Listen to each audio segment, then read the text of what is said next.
we want to talk about Black history because it's the truth. Back then, I remember trying to find my way. I went looking for my truth, found my passion on the page, on the I couldn't say, the futures I couldn't say. I right the wrongs and now it's no other way. You can't talk about American history if you don't talk about Black history. Right. We've been here since the inception of this country. And I think that at the middle of all of that, we need to be truth seekers and truth tellers. We're the founders of Black History Bike Ride. We're going to be riding from the Texas capital to Galveston in the next couple days to learn more about Black history in Texas, but also about who we are and how we fit in as Black cyclists in Texas. And to bigger picture, talk about the story of Juneteenth. This 4-day journey takes us from Austin to Lake Somerville in Lee County, Prairie View A&M, San Felipe, West Columbia, and Brazoria County, before reaching the Gulf Coast and arriving in Galveston, at the site where Juneteenth began. One of my favorite figures on the Texas African American History Memorial is Mustafa Azumuri, also known as Estevanico. He is known as the first great Black man to explore North America. He arrived in Texas in 1528 with a Spanish expedition. Mustafa's legacy reminds us that Black people have always been present in Texas, even before the darkest times of slavery. His epic story inspired our bike ride to explore the route to emancipation across the region he once traveled. All right, we'll see y'all. Bye-bye now.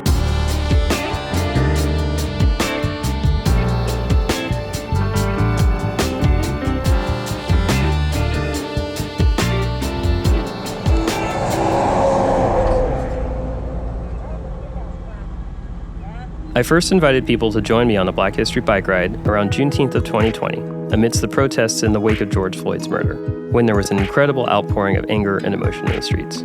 I sought to create an experience that would be uplifting and enlightening.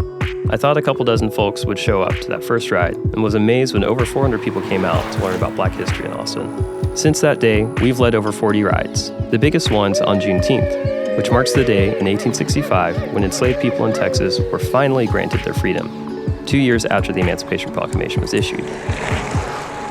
Right after emancipation, formerly enslaved folks formed freedom colonies, which became spaces of autonomy, cultural expression, and economic empowerment. There were over 550 of them in Texas between 1866 and 1930. Freedom colonies like Moab Community were sanctuaries where African Americans could build their lives free from the constraints of oppression and discrimination.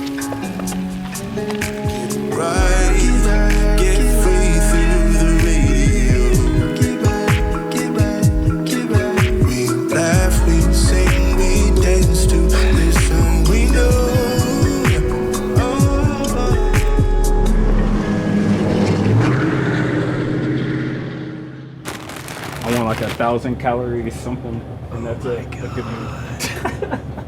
You want this open? Yes, please. That's the stuff.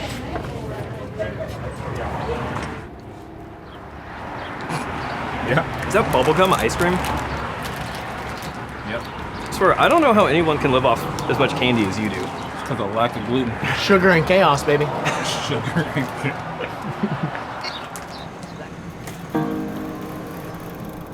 To walk in the footsteps of the people who formed freedom colonies here, we visited Antioch Baptist Church, which was organized in 1877 and served as the social hub of the largest Black community in Lee County. It was humbling to visit a place where so many community members lived and died. How are you all?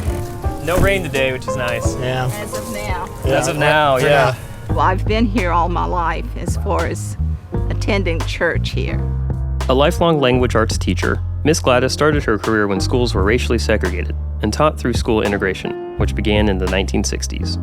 I mean, you teach the kids as if they were a kid, not a color. Mm-hmm. And that's the way I saw it. Our whole project is that we want to talk about Black history because it's the truth. And I think that's wonderful. You know, our textbooks don't give you an awful lot either. Yeah. If our kids are going to rely on the history, a lot of it has to be handed down. The kids need to know where they came from, the history of it, in order to be successful where they're going. Gracious Lord, please bless these gentlemen, guide them and lead them as you would have them to go.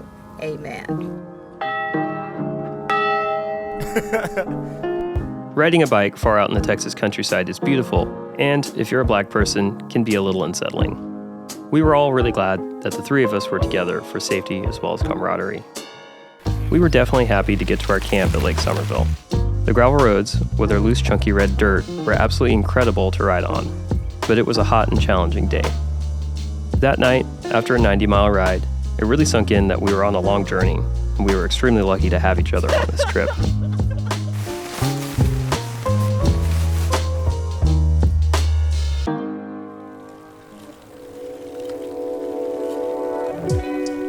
On day 2, we had another 90-mile route ahead of us. We left Lake Somerville and crossed the Brazos River, on our way to Prairie View A&M. Founded in 1876, Prairie View was the first state-supported college in Texas for African Americans. This portion of the ride was the hilliest of the whole journey, although we were out there getting it. Dr. Robinson, how are you doing? What's going on, bro? Good to see you, bro. Welcome to the Hill. This is Prairie View A&M University. This is formerly the Alta Vista Plantation, which was owned by Jared Kirby. He had family members that were originally a part of the first 300 families that came to Texas. Where we're located at right now is where the former slave cabins and where the fields were. And so we've been putting the whole story together, similar to the work that y'all are doing in Austin, making sure that people are informed, but they know the whole story and not just half pieces of it, so that they can make informed decisions about our direction as American citizens. Prairie View A&M University has a long legacy of educating and empowering generations of black students, including recognizable names such as Megan Thee Stallion, Mr. T, and Sandra Bland. Why is it important that educators teach about black history and teach about the American experience? You can't talk about American history if you don't talk about black history, right? We've been here since the inception of this country. And I think that at the middle of all of that, we need to be truth seekers and truth tellers. Mm-hmm. Sandra Bland, a civil rights activist, died in jail in 2015, sparking outrage against police misconduct. A memorial near campus marks the spot where she was arrested for a traffic violation. Where are some of the centers of black joy on campus? The whole space is a center of black joy. I mean, and I want to say that emphatically because as we orientate our students coming onto those grounds, you undeniably know what this used to be. Yeah. All right, this was a place of your foremothers and forefathers' degradation. But we want you to understand that this place has been transformed to an educational mecca to where now leaders in our communities are being trained to go out to impact, the world. Sweet. Thank y'all for joining us today, guys, and I root you on as you travel forward and to expose the history to all of us. We appreciate it, man. Thank you so much. After Prairie View, we rode to San Felipe, Texas, the location where Stephen F. Austin brought his first 300 settlers in 1821 under an agreement with the Mexican government. They claimed land used by indigenous groups like the Caddo, Apache, Wichita, and Tonkawa. About a third of those settlers brought enslaved people to Texas, despite the Mexican government's opposition to slavery. About a quarter of the population of Texas before the Civil War were enslaved, but free African Americans and Mexicans were present too. Austin granted land to at least 3 free black men who received full citizenship under Mexican law. Chicken chipotle milk. Okay. I mean, I'm just putting whatever's out here. How'd you feel today? There's definitely moments where it was kind of getting to me out there. I mean, headwind, when you have a whole bunch of stuff on your bike, it's real annoying. Yeah. How do you guys feel after talking with Dr. Marco? I thought it was great. Toward the end, I guess we talked about further connecting, and a lot of the things that he's doing have overlaps with what we're trying to do in Austin, or people that he knows and places that he is. There's a lot of overlap and possibilities for more things in the future. Just furthering relationships. I think that was kind of one of my favorite things. Right. Yeah. I feel like we're social historians in a way where it's we understand and we're interested in these things, and it's really nice talking to someone who's also as passionate but also has a PhD in these guys, in this work, because they really bring it back and have all these extra layers of context and analysis and a lot of depth to add. It's really awesome to get to talk to him. As soon as we left camp on day 3, it began dumping rain. At this point, our bodies were in go mode, where the only thing we really knew how to do was to ride. We rode 65 miles and crossed into Brazoria County, the county where I went to high school. We met with the mayor of West Columbia, the town that served as the first capital of the Republic of Texas, and where Stephen F. Austin ultimately died. Visiting this replica of the first capital inspired many of the same feelings of uneasy curiosity we experienced while in San Felipe. In many ways, this building represents the beginning of the antebellum period in Texas, which was one of the darkest times in the state's history. After Texas became its own country in 1836, slavery was enshrined in the Constitution. In the 30 years between the establishment of the Republic of Texas and the end of the Civil War, the enslaved population in Texas increased from 5,000 to 250,000 people. Most were forced laborers on plantation sites, where they endured harsh conditions while producing cotton and sugar that made huge profits for their enslavers.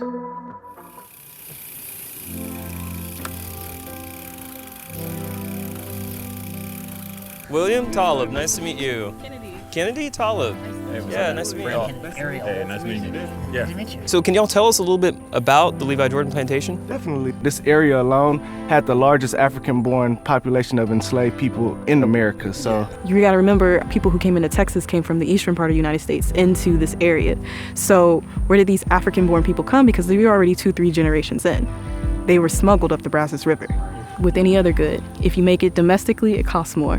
But if you import it, it's cheaper. we're turning this space into a restorative site of justice. We're going to do public archaeology, and we're looking at using all those artifacts to help tell a tangible story of our culture. We're trying to just use this as a way to show people that Black history is more than just a verbal oral history. It's actually things we left to tell this story. So, do you know what it was like right here on June 19th in 1865, or around the time? But we talk about emancipation and freedom of enslaved peoples a lot, and we're going to the site where General Order Number 3 was read in Galveston tomorrow.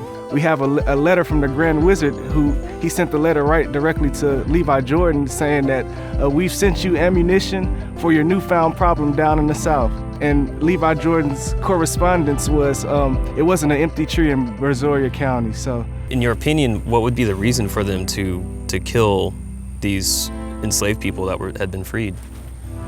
To me, it's just mainly anger and frustration. A lot of people get confused. They think that the wealth is in the land. The majority of the wealth is in the people. No, the people are worth more than everything on your property. So your wealth is in the people. From the enslaver perspective, this is my whole financial. They lost everything financially.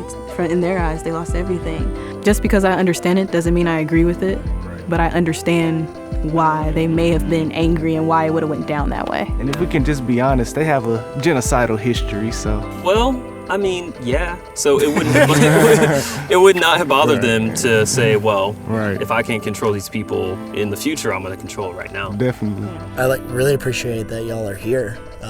One, to have the space for us, but here in general, doing this kind of work. Hey, we just look at it this way. If we weren't here, who would be in our spaces? So we're just grateful to be here, able to tell these stories. So, speaking with Kennedy and Will on the grounds of a historic plantation was a powerful experience. We were moved by the work these two young Black folks are doing to teach the history of the people held on Varner Hogg and Levi Jordan, just two of the more than 60 plantation sites in Brazoria County. Texas, my heart, shining through the dark. Texas is my friend. Texas is my friend.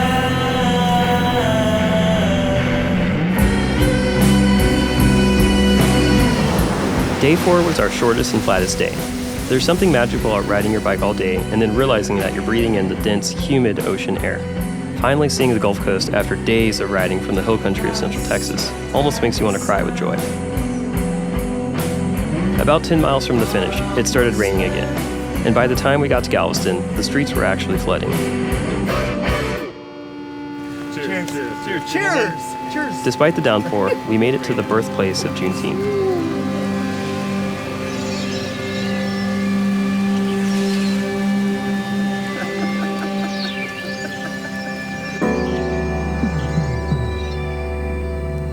How do you feel when you think of the word Juneteenth? It's a story that African Americans have been trying to share for a long, long time. This is an American story. It needs to be told.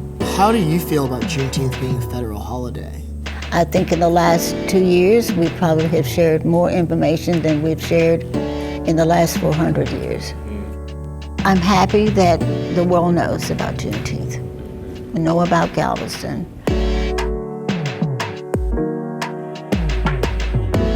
What is the significance of where we are standing? It's where it all began, right? This site is believed to be the most likely site that the General Order Number 3 was actually read. It really serves as a reminder of our resilience, regardless of man's inhumanity toward man. It helps to send the message that we have come a long way, but we still have so much further to go. After riding 350 miles across Texas to learn about Black history, standing in the actual location where Juneteenth began was incredibly impactful. Along the route to emancipation, we pedaled through history, feeling the weight of the past and the resilience of those who came before us. Our journey across Texas was a tapestry of stories, woven with threads of struggle, triumph, and untold narratives. The freedom communities, universities, and civil rights leaders that rose from the ashes of slavery remind us of the ongoing fight for justice.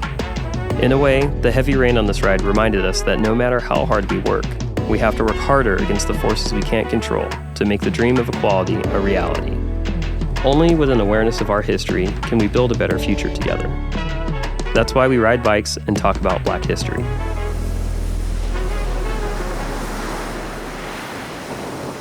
Are we angels broken?